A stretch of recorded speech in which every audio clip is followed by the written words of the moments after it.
Currently in the world, Trump just dropped a whole bunch of bombs on Syria, and things are getting more than tense with North Korea as U.S. military forces move into place, and they threaten to shoot bombs across the planet to hit the U.S.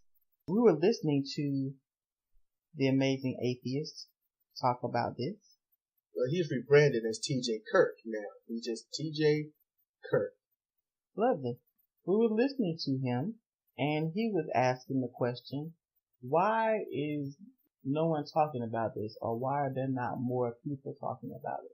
And I had a thought, and my thought was this: in the modern age, I'd say from 1900s up, the United States has had the sheer fortune of not having war break out on native soil.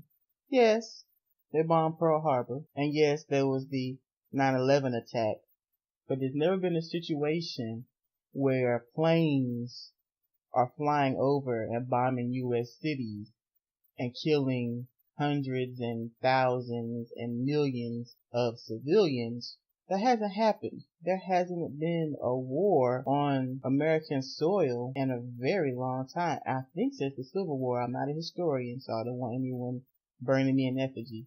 So our generation, the generation before ours, the generation before that, they don't know what it's like to have to run for your lives or flee your home because you're being bombed. A large majority of the world knows what that's about.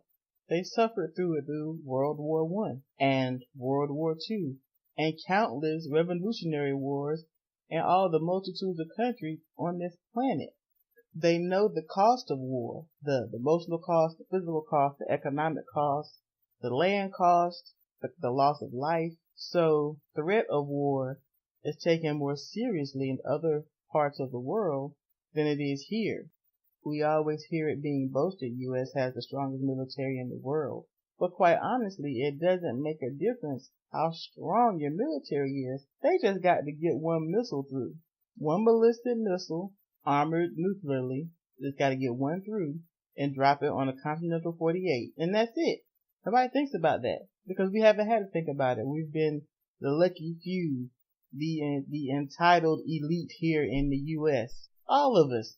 Not just the whites, all of us. None of us have to experience that. And I think it makes a strong point about how the U.S. citizenry reacts to this situation.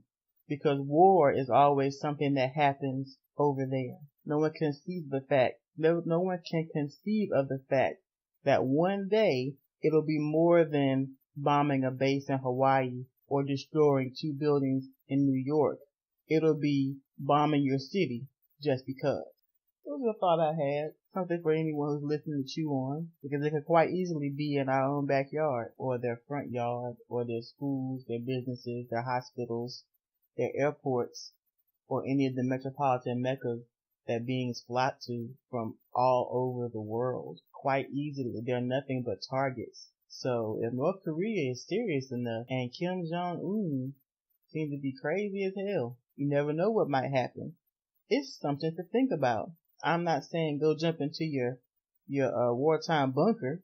You may be in the positive minority if you have one, but don't think that it could never happen, because we wouldn't be the first to think that, and we wouldn't be the first to be proved wrong. That's it.